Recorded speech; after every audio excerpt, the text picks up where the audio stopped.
Good day, everybody, and welcome to another edition of the Military and Foreign Affairs Network. I am your host, the voice of reason. Today we are entering day 95 of the ongoing war between the Russian Federation and Ukraine.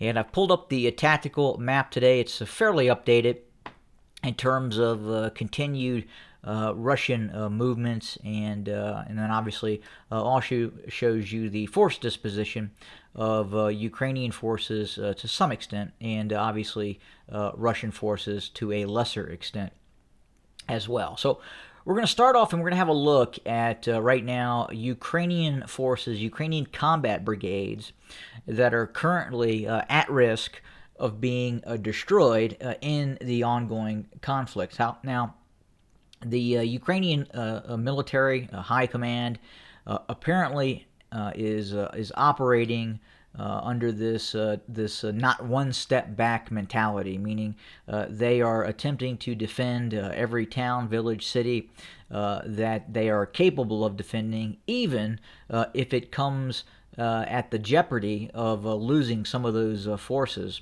So there's a couple of areas that have placed some of these Ukrainian brigades in a very unique risk category in terms of being cut off. So first, I'm going to kind of start in the north western quadrant, kind of just south of Izum and within the area of near Lyman.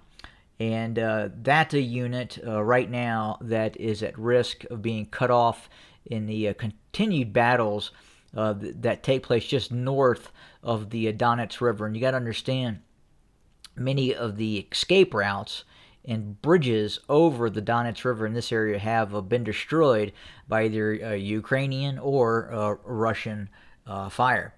And right now, the force that was defending the area near Lyman was this unit here, the 57th Brigade. It's a motorized rifle brigade, had an attached tank company, and then 3 battalions of Ukrainian motorized rifle forces, and then also possibly augmented with territorial defense units and volunteers as well.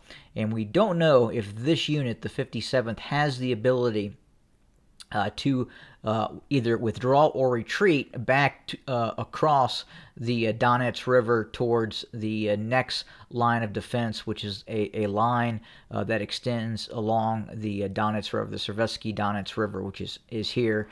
And then the final layer of defense is near Sloviansk in this area. But it would appear that it is possible that this unit was destroyed within the vicinity of Lyman and or is continuing to operate to some extent on the eastern bank of the Donetsk River. If we go further to the east, and we have obviously the continued fighting and offensive operations going on by Russian forces within the vicinity of Severodonetsk and Lysychansk.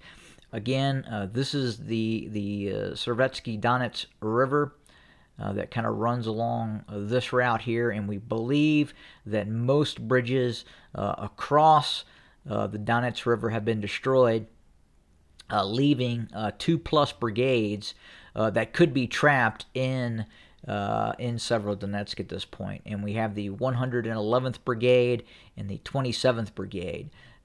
These units, again, are heavily augmented by territorial forces or our territorial defense brigades, and we're probably looking at several thousand Ukrainian forces still operating in this area. Now, we're unsure how many of these forces have been able to escape over to the Lysychansk side of the new defensive barriers that the Ukrainian military would be setting up if and when it does lose control over Severodonetsk. These two towns, and many of the towns in the east, are really of the old Soviet model, 4, 5, 3-story brick or cement apartment buildings. We really haven't seen a lot of the new modern building going on in many of these areas. So these towns look like they did 50 years ago in many cases. Severodonetsk is more built up on the eastern bank than Lysychansk. Lysychansk has a lot more what you would call single-family dwellings, small, probably 700 to 1,000, 1,200 square foot brick homes or wood-type homes that exist in Lysychansk, with a lesser degree of built-up 3 to 5-story apartment blocks of the old Soviet model that exist in these two towns. And the same goes for Sloviansk and Kramatorsk. Again, not a lot of modernization has occurred in these towns, and again, they look a lot like they did during the old Soviet times. But so there you have the two brigades that are at risk of quite possibly being destroyed, of the Ukrainian military that may be trapped on the eastern bank of the Donetsk River. And then as we go further south, within the Popasna area of offensive operations, the Russians are kind of steadily moving both to the west and northwest, and to kind of like the southwest as well, looking to in the southwest of Popasna. That's in this direction.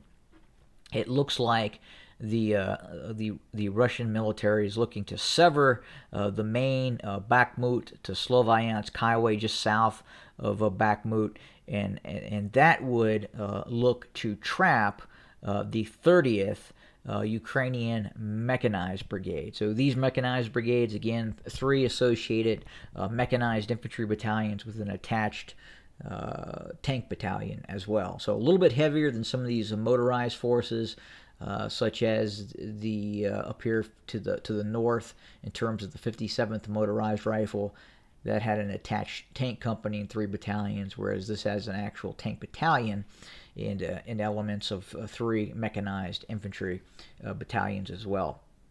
But the 30th is also another unit that could find itself quite possibly trapped with Russian forces to its rear, and then obviously Russian forces to the front as well.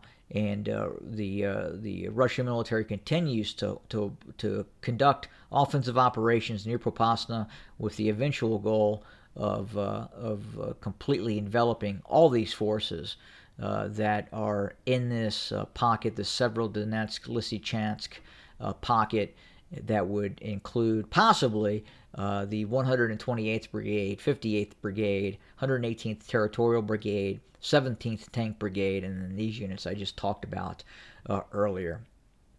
But the Ukrainian military continues to fortify its positions, running from northwest of Sloviansk over here to Berenkov, down to Kramatorsk and Bakhmut. And this area here would be the next line of Ukrainian defensive areas if and when we do see the fall of Severodonetsk and then the eventual enveloping of Lysychansk as well. We're also seeing additional Russian maneuver operations to the south of Izum, within the area of Berenkov. Hopefully, I'm saying that correctly. And you can obviously see that the Russians are continuing to push in a manner that would take them on the western flank of Sloviansk. So at a certain point, Sloviansk could be facing, and Kramatorsk itself could be facing Russian forces to its west, to the north, to the east, and then obviously kind of to the southeast, depending on how this operation continues to flow. We do and we continue to see that Sloviansk and Kramatorsk continues to have options to supply themselves in this area.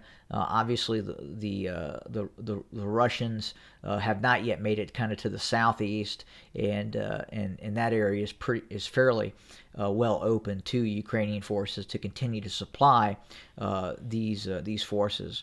Now, are the Russians continuing to attempt interdiction missions? Yes, they are, with tactical air assets. Obviously, that has not gone as well as probably expected for Russian forces in terms of that air interdiction capacity, as the Ukrainian forces continue to threaten and shoot down Russian forces, Russian Su-25s and other ground attack aircraft that continue to harry Ukrainian forces kind of in that interdiction type of mission.